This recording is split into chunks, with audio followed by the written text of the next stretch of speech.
Before we begin, take a moment and hit that subscribe button. Don't scroll past. Don't think about it. Just do it now. Because this isn't just another video. This is a journey into a real-life miracle, one that will pull you in, shake you, and leave you breathless. If you love stories of courage, instinct, and heroes who don't wear capes but walk on four legs, then you're in the right place. This is K9 Miracle Stories, and today's story, it's unlike anything you've ever heard. So go ahead, subscribe, join our pack, and trust me, once this begins, you won't be able to stop watching. Now picture this. A little girl, just 5 years old, is dancing in her backyard. The sun is setting, casting a golden glow over the grass. She's twirling, giggling, holding her stuffed bunny, its floppy ears bouncing with every spin. Inside the house, her mom is humming a tune, slicing carrots, and checking on dinner. It's peaceful. It's perfect. And then she's gone. In 47 seconds, the little girl disappears. No scream, no sound, no warning. Just gone. The backyard is empty. The swing sways gently in the breeze. And on the grass, the bunny lies face down. Dropped, abandoned, like it was trying to tell someone something is wrong. Her name is Emma. And from the moment she vanishes, her mother's life is turned upside down. Police arrive. Neighbors search. Everyone spreads out, calling her name, looking behind sheds, under porches, in every corner of the quiet neighborhood. Panic grows. Time ticks by. But one pair of eyes knows exactly where to look. His name is Rex, a 4-year-old Belgian Malinois with instincts sharper than any human. A dog trained to find the lost and maybe something more. As officers search outside, Rex bolts into the house. He moves fast, focused, as if something is guiding him, and what he finds inside will send shivers down your spine. So here's the question. What was hiding in that house, so close, so quiet, that no one except Rex could sense? What did he see or smell or feel that no human could? And could he have been too late? This is the story of a child's vanishing, a desperate race against time, and a dog whose instincts might have been the only thing standing between life and tragedy. This is a story of courage, of mystery, of a bond between man and dog that saved not just one life, but many, and it all starts now. So if you haven't yet, subscribe to K9 Miracle Stories, because this story will keep you on the edge of your seat. And once you start, you'll want to stay till the final second. Let's begin. Evansville, Indiana. A small town tucked away from the chaos of the world. Here, children play safely in front yards. Neighbors wave from porches. It's a place where everyone knows each other's name, and where danger feels like a distant idea, something that only happens on the evening news. Melissa Carter had lived in this town her whole life. She loved the quiet, the calm, the simplicity. Her house sat on a cul-de-sac, with a white fence, flower beds she tended every weekend, and a backyard that echoed with laughter every afternoon. On this particular Tuesday evening, everything felt perfect. The sun was low in the sky, casting a warm orange glow through the kitchen window. Melissa stood at the counter, humming softly as she sliced carrots for dinner. The smell of garlic and herbs simmered in the air. Behind her, the stove bubbled gently, filling the room with the scent of home. Out in the backyard, her 5-year-old daughter, Emma, danced with joy only a child can know. Barefoot on the soft grass, she spun in circles, holding her stuffed bunny close. Its ears flopped wildly with each twirl. Emma's laughter rang out, light and pure, floating through the open window. Melissa glanced outside, smiling. Emma loved that bunny. Hadn't gone a single night without it since her 2nd birthday. Its fur was worn, one ear half torn, but to Emma, it was more than a toy. It was her best friend. The evening was calm, safe, familiar. Emma, dinner's ready. Melissa called out, her voice cheerful. No response. She chuckled. Emma often played little games. Hide and seek was her favorite. Melissa wiped her hands on a towel and stepped onto the porch. Emma, she called again, a little louder this time. Still no answer. The swing set creaked softly in the breeze. The grass shimmered under the fading light. But the yard was empty. Melissa's smile faded. She walked down the steps, her eyes scanning. Maybe Emma was behind the tree or crouched near the shed. But everything was still, and then she saw it. Emma's bunny, lying in the grass, face down, just a few feet from the swing. Alone, Melissa's breath caught in her throat. She rushed forward, her heart starting to pound. The bunny looked like it had been dropped suddenly mid-step. Its head was tilted slightly, as if staring back at her, watching. Melissa called again, louder, her voice cracking. "Emma? Sweetheart." Silence. A silence so heavy, it pressed against her chest. She checked the shed, empty, ran to the tree house. No one there. The gate was still locked, untouched. No footprints. No broken branches. No sign of anything. Just that bunny, lying there like a forgotten clue. Melissa's hands trembled. Her legs felt weak. She stumbled back into the house, calling Emma's name over and over again. Closets, empty. Under the bed, nothing. Behind the curtains, shadows. Panic set in. A cold, sickening panic that gripped her spine.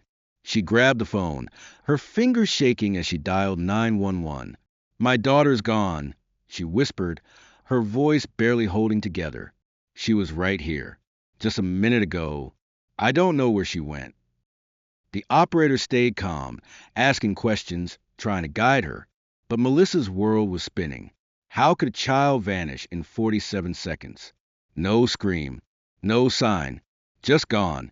And that bunny, lying in the grass, staring up at her like it was holding a secret no one could hear.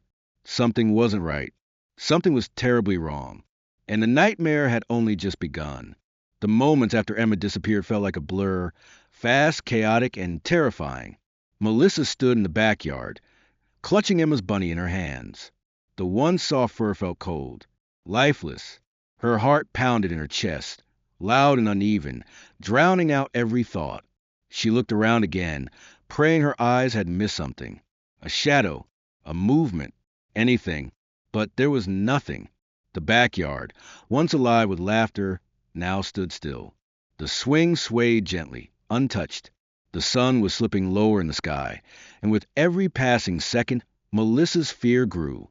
Neighbors started arriving, drawn by her frantic shouts. Mr. Halpern from next door, flashlight in hand. Mrs. Diaz, wrapped in a robe, holding her phone. Teenagers from down the street ran up with wide eyes, ready to help. Melissa's voice trembled as she repeated the same words. "She was just here, right here, and now she's gone." Someone called the police. Another started checking nearby sheds. A group formed at the edge of the street, calling Emma's name into the growing darkness. Flashlights flickered. Shadows danced across fences and lawns. But Emma didn't answer. At the Evansville Police Department, Sergeant Tom Daniels was finishing paperwork when the call came in. A missing child. Last seen at 5:32 p.m. It was now 5:47. Daniels didn't waste a second. He grabbed his vest, his radio, and turned to his partner, the one who never needed a command to know what came next. "Let's go, Rex." From the corner of the room, a sleek figure rose. For years old, muscles lean and powerful, ears perked, eyes sharp. Rex, a Belgian Malinois trained for search and rescue, was already at the door. Within minutes, their cruiser raced through the quiet streets of Evansville, sirens cutting through the summer air. Danielle's hands gripped the wheel tight. Every second counted. The first hour of a disappearance, make or break. When they arrived at the Carter house, the scene was tense. Melissa sat on the lawn, wrapped in a blanket, her eyes glassy. Officers spoke with her, trying to piece together a timeline. But her words came in fragments. She was just dancing, her bunny. I turned away for a second. Daniels approached, his gaze scanning the yard, the fence, the swing set, the trees. Then he knelt beside Melissa. "Ma'am, I'm Sergeant Daniels. This is Rex.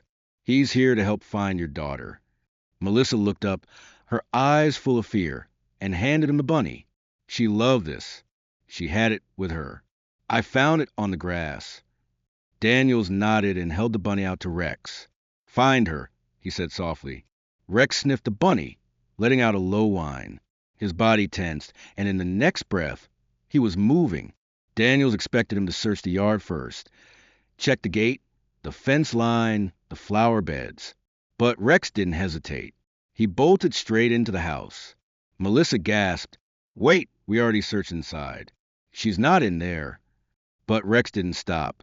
His nails clicked across the hardwood floor. He moved through the kitchen, down the hall, focusing fast. Daniels followed, heart racing. Where was Rex going? Why was he ignoring the backyard, the gate, everything? What was he sensing inside the house that no one else could? Rex didn't hesitate.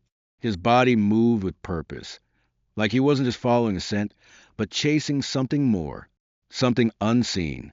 Melissa trailed behind Sergeant Daniels. Her breath caught in her throat. "She's not in here," she said again, her voice shaking. "We checked. The closets, the pantry, under every bed." But Rex wasn't listening. His nose stayed low to the ground, his movements quick, precise. He passed the dining room, the hallway, the living room. Then suddenly, he stopped. He stood in the doorway of the laundry room, tail stiff, body frozen. A deep, low growl rumbled from his chest. His eyes were locked on the washing machine in the corner. Daniels felt his stomach tighten.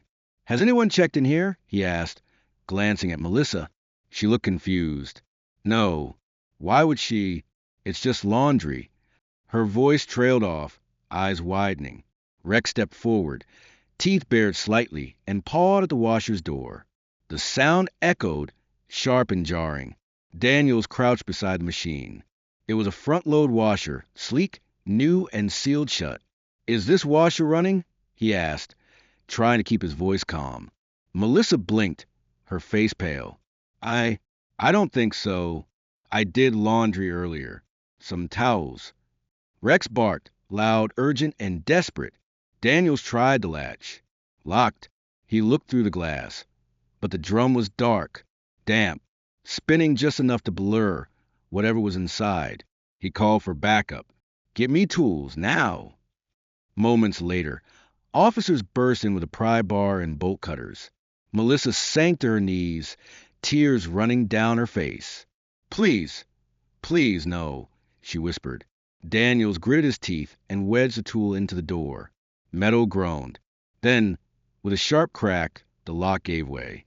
The door swung open and time stopped.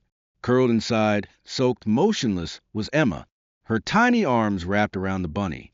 Her lips were dry, cracked, her eyes closed.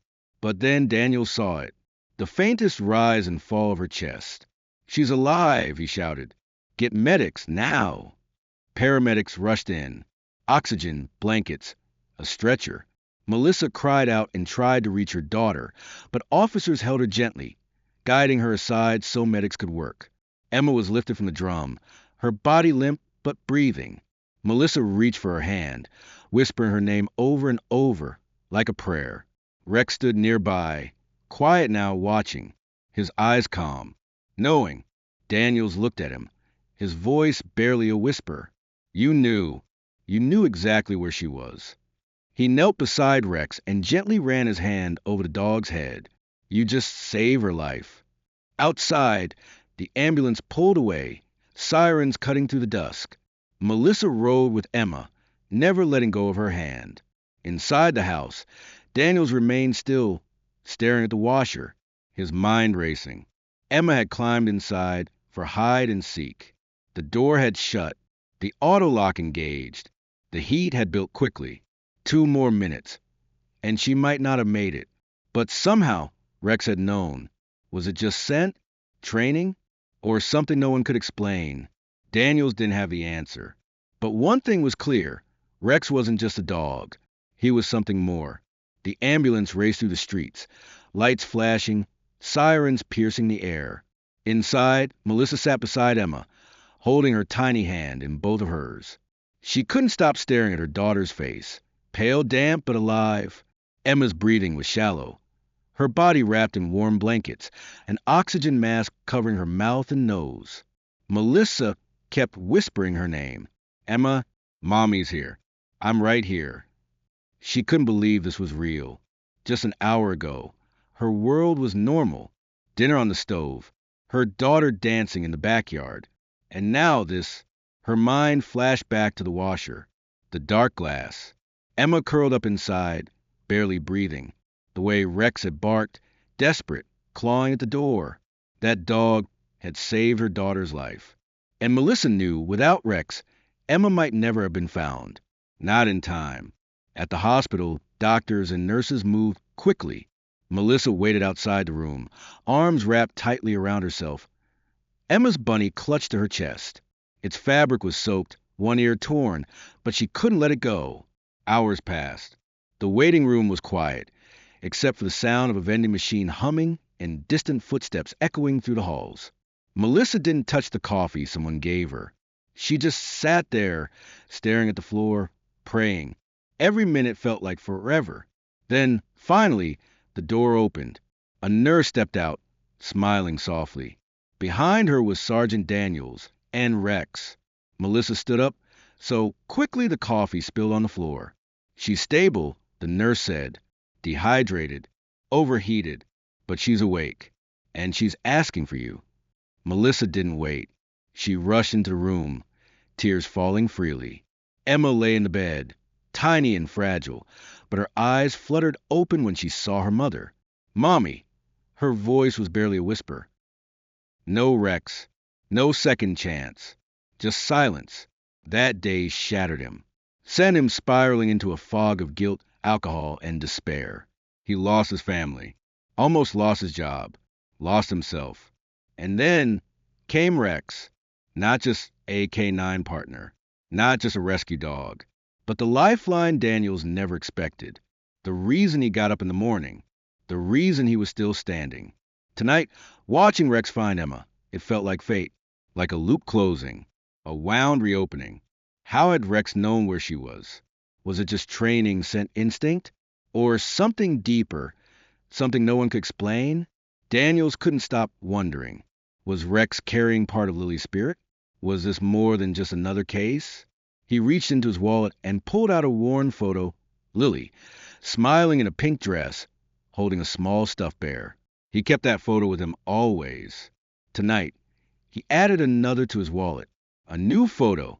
Emma, lying in a hospital bed, holding Rex's paw with one hand and her bunny with the other. In pink crayon, scrawled on the bottom were the words, "Thank you for finding me. My bunny says thank you too." Daniels traced the word with his thumb. Heart heavy, eyes wet. He looked down at Rex, still resting quietly. "You brought her home," he whispered. "You did what I couldn't do all those years ago." Rex opened one eye, looked at Daniels, and then closed it again. No words, no answers, just silent understanding. That night, as the city slept, Daniels sat in his patrol car under the starlit sky. He wasn't sure what tomorrow would bring. He didn't know if he'd ever understand what truly guided Rex to that washing machine. But he knew one thing for certain. Some wounds never fully heal. Some ghosts never leave. And some heroes don't need to speak to save a life. A week had passed since the rescue. Emma was home, recovering. Melissa had called Sergeant Daniels nearly every day, each time to say thank you again. But Daniels didn't need thanks. He didn't do it for that. Neither did Rex. Life at the station had returned to routine. Patrols, paperwork, the usual noise. But something hung in the air. A quiet tension, like the story wasn't over. And it wasn't. It was a sunny Thursday morning when the next call came in. Local elementary school. AK-9 demonstration. Just a simple event. Meet the officers, pet the dogs, take a few photos. Daniels didn't think twice about saying yes. These visits were good for the kids. Good for Rex, and maybe good for him too. The school gym was packed with students, teachers, parents with cell phones ready. Rex was a star as always. He performed with precision, sniffing out hidden objects, obeying commands, showing the crowd what a real hero looked like. Laughter and applause filled the air. But just as the demonstration ended, something changed. Rex stopped. As they walked toward the parking lot, Rex froze. His ears shot up. His nose twitched. He let out a low, sharp whine and turned abruptly toward the back of the school. Daniels followed his gaze. "What is it, boy?" Rex bolted. Daniel called out, "Hold up!" and chased after him. They ran past the gym, down a narrow corridor, toward the edge of the school grounds. Behind the building, dumpsters lined a fenced area. A metal door stood nearby, marked maintenance. Rex growled, teeth bared, eyes locked on that door. Daniels caught up, heart pounding. "What are you sensing?" A janitor appeared. Chuck, an older man with a ring of keys at his belt. "Everything all right, officer?" he asked. Daniels didn't take his eyes off Rex. "What's behind this door?" "Old boiler room," Chuck replied. "We store cleaning stuff. Locked tight." Rex barked. Once. Loud. "Urgent." Daniels turned to Chuck, voice steady. "Open it." Chuck fumbled with his keys, found the right one, and unlocked the door. It creaked open. The room was dim, filled with shelves of supplies, bleach, mops, old boxes. At first glance, empty. But Rex didn't move. He stood at the threshold, tense, staring at a stack of floor mats in the corner. He growled, deep, unrelenting. Daniel stepped inside, flashlight in hand. "Is someone in here?" he called. Silence. Then a faint sound. A thump. A whimper. Daniel's heart skipped. He rushed to the corner, yanked the mats aside, and froze. Behind them was a blue plastic storage bin, tipped over, duct tape wrapped around the lid. Small air holes drilled into the top. Inside, a boy, 7 years old, pale, sweating, shaking. Duct tape, zip-tied, alive. Daniels didn't hesitate. He cut the boy free, whispered, "You're safe now." The child clung to him, crying softly. Outside, alarms were raised. Police swarmed. The school went into lockdown. The boy's name was Tyler Monroe. He'd been reported missing that morning. Last seen walking to school. No one saw him arrive. No one except Rex. Later, Daniel sat with Tyler in the nurse's office, handing him a juice box. Rex lay nearby, tongue out, calm once again. The captain approached, eyes wide. How did Rex know? Daniel shook his head slowly. "I don't know, but that's 2 kids. 2 impossible rescues." He looked down at Rex.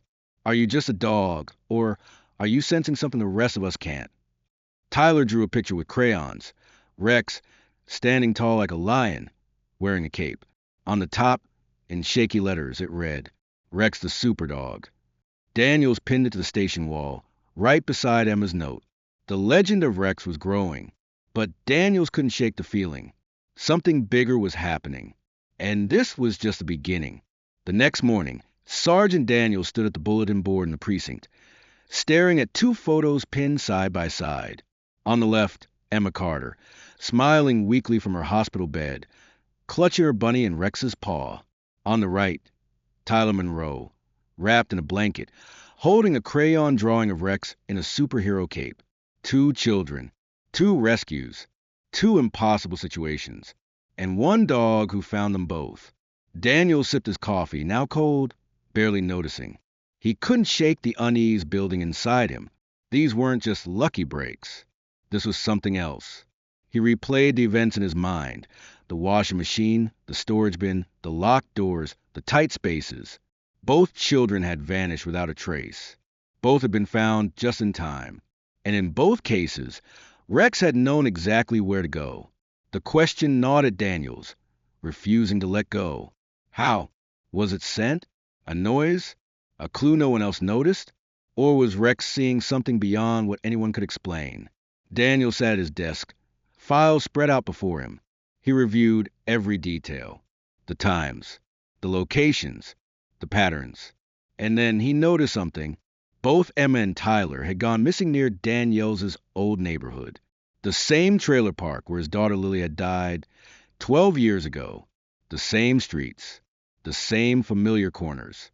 A small, unnoticed connection, until now. Daniels leaned back in his chair, the air thick with memory. He hadn't driven through that neighborhood in years. Too many ghosts. But now, it felt like those ghosts were circling back. That afternoon, a knock came at the station door. Melissa Carter stood outside, holding Emma's bunny in one hand, a thank you card in the other. Emma had drawn a picture.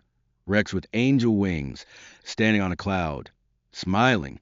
Melissa smiled, but her eyes held a quiet weight. She talks about him every day, she said softly. Rex. She says he didn't just find her, he saved her. She won't sleep without this bunny now. She holds it tight and says Rex will always protect her.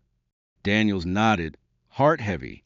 Melissa paused, then added something strange. She also says she saw another little girl with Rex. In a dream, a girl in a pink dress, watching over her. Daniels froze. Lily had worn a pink dress the day she died. That night, Daniels walked alone to the old trailer park. He passed the place where his home once stood. It was gone now, just gravel and weeds. But the memories remained. Rex walked beside him, silent as ever. Daniels looked down at his partner. Is this you? He asked softly. Or her?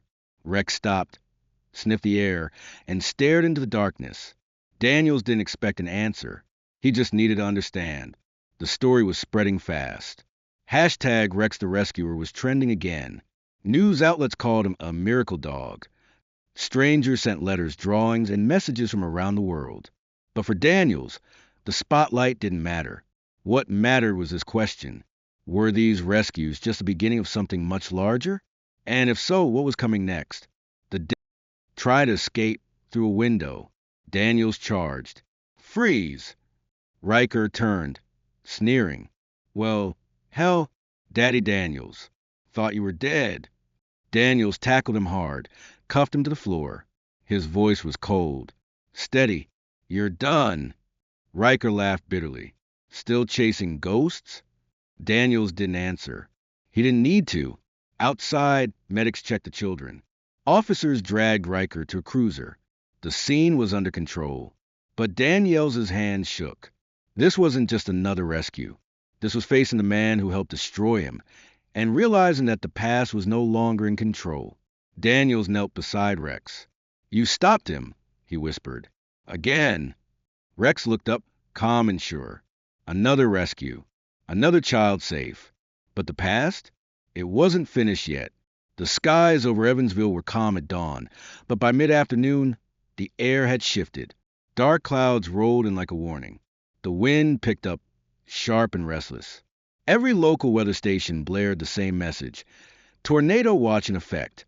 Take shelter immediately. Daniel stood outside the precinct, watching the horizon. He'd seen storms before. But something about this one felt different. Rex stood beside him, tail stiff, eyes narrowed at the darkening sky. The call came in at 5:42 p.m. Church basement shelter, low on staff. Storm approaching fast. Help needed to evacuate stragglers. Daniels grabbed his vest, and Rex was already at the cruiser door ready. As they drove through town, sirens began to wail, long, steady, haunting. The radio crackled with reports. Funnel cloud spotted. 70 miles per hour winds. Debris in the air. By the time they reached the church, the wind was howling. Inside, dozens of people huddled in the basement. Families, elderly neighbors, scared kids clutching stuffed animals. Volunteers moved quickly, handing out blankets, calming fears. Daniels checked the list of evacuees. One name caught his eye. Maggie Harris, shelter manager. She wasn't there. A frantic woman rushed over. She went back for her son. Their trailer's nearby. She hasn't come back. Daniels didn't think. Get everyone below ground, he ordered. He turned to Rex. Let's go. They raced back into the storm. The trailer park was chaos. Trash cans flew through the air, tree limbs snapped, and the sky had turned greenish-gray, unnatural and menacing. Daniels knew this place. It was where he lost Lily. Now, he was back, chasing another child in the heart of a storm. They found Maggie's trailer. It was barely standing. The roof had caved in on one side. Windows shattered. The front door hung open, banging in the wind. Rex barked, charging inside. Daniels followed, heart pounding. Inside was a wreck. Furniture overturned. Rain pouring through the broken ceiling. In the corner, a woman's voice. Maggie. She was pinned under debris, trying to lift a fallen beam. My son, he's still inside. Rex darted past them, barking, Daniels helped free Maggie, then followed Rex's voice, sharp, desperate, from beneath a collapsed kitchen table. He heard it, a child's faint cry. He dug through wood, metal, insulation. His hands were bleeding, but he didn't stop.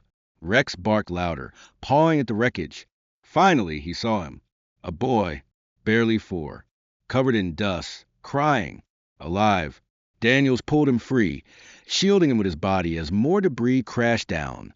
"Maggie!" he shouted. "He's safe." They ran. Moments later, the tornado touched down, roaring unstoppable. The trailer behind them exploded in the wind, torn to pieces. But they made it, barely. At the shelter, Maggie clung to her son, sobbing. Daniel sat beside Rex, soaked, breathless, shaking. "You did it again," he whispered. Rex blinked, steady as ever. The story went viral. Footage of Rex barking in the storm, of Daniels carrying the boy to safety. It spread like wildfire. People called it a miracle. Others called Rex a guardian angel. But Daniels? He just sat quietly that night, watching the sky clear. 3 children saved. 3 impossible rescues. And one lingering question. What force was guiding Rex? Through chaos, fear, and fate, the storm was over. The skies cleared. The debris was cleaned. But Sergeant Daniels knew the real storm was just beginning. Rex had become a hero in the public eye, a symbol of hope, instinct, and second chances. News channels played his rescues on repeat. Social media crowned him Rex the Rescuer. Kids wore T-shirts with his face. People wrote letters, sent treats, even donated to the K-9 unit. And yet, not everyone was celebrating. One morning, Daniels received a call from the mayor's office. He was being asked to attend a Medal of Valor ceremony, live broadcast. Rex would receive an honorary medal too, but something about it didn't feel right. The event was sponsored by Senator Bellamy, a powerful politician with a polished smile and a hidden agenda. Daniels remembered Bellamy well. He'd nearly lost his job because of him years ago, after a failed sobriety test and a career-threatening scandal.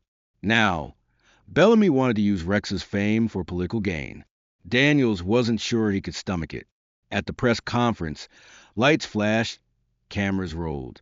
Bellamy stood tall, with his daughter Vanessa at his side, offering Daniels a microphone. "Tell the world your story," Bellamy said. "Let them know what you've overcome." Daniels took the mic, but his voice was firm, honest. "I'm not here to relive my past or polish someone else's future. I was broken once. I lost everything. But Rex gave me a reason to keep going. He's not a symbol for anyone's campaign. He's a hero because he shows up when no one else can. That's all." The room went quiet. Bellamy's smile faded. Daniels handed back the mic and walked away, with Rex by his side. Later that evening, Daniels received an envelope marked Internal Affairs. Inside, a report from 2013, his old sobriety test. Someone had leaked it. The implication was clear. Silence your story or face consequences. Daniels clenched the report in his fist. He looked at Rex, asleep near his boots, peaceful. He thought of the kids, Emma, Tyler, Maggie's son, and the lives Rex had saved. He wouldn't be silenced. At a town hall meeting days later, Daniels stood before the crowd, raw and real. "I've made mistakes," he said. "I've faced demons, addiction, and loss. But I got up. Every day I got up because of Rex, because of the kids we've saved. You can dig into my past all you want, but I'll never stop showing up for them." The crowd erupted, not in judgment, but in support. Rex barked once, standing proudly beside him. That night, back at the station, Daniels opened his locker. Inside, 3 drawings. Emma's note, Tyler's superhero sketch, and a new one from Maggie's son. It showed Rex standing on a mountain, cape flowing in the wind, the words, "Braver than Batman, stronger than fear." Daniel smiled, his heart full. He knew now, this wasn't just about redemption or rescue. This was about standing firm. No matter who tried to pull you down. The town had moved on. Storm debris cleared. News crews packed up. Life returned to normal, or at least what passed for normal in Evansville. But for Sergeant Daniels, nothing felt the same. Each night, he sat on his porch with Rex by his side, watching the sky, breathing in the quiet, and wondering what force had guided Rex to Emma, to Tyler, to Maggie's son, to him. One evening, Melissa Carter visited with Emma in tow. The little girl ran straight to Rex, throwing her arms around him. "I missed you," she giggled. "Bunny missed you too." Daniel smiled softly. Melissa handed him a small envelope. Inside, another drawing. This time, it was Rex sitting beside a little girl in a pink dress, the same pink dress Lily wore. "They're friends now," Emma whispered. "She says thank you for letting Rex find me." Daniel stared at the picture, heart pounding. He hadn't told anyone about Lily's dress. No one, not even Melissa. That night, Daniel sat alone at the kitchen table, the drawing in one hand, a photo of Lily in the other. 12 years had passed since he lost her. 12 years of guilt, grief, and silence. Now, he was beginning to understand. Maybe Rex wasn't just saving others. Maybe, through each rescue, he was saving Daniel's too. At dawn, Daniels and Rex walked the old trail near the trailer park. Mist clung to the ground. Birds sang softly. They reached the clearing where his home once stood. Daniel stopped. He knelt beside Rex and whispered, "I don't know why you chose me, why you're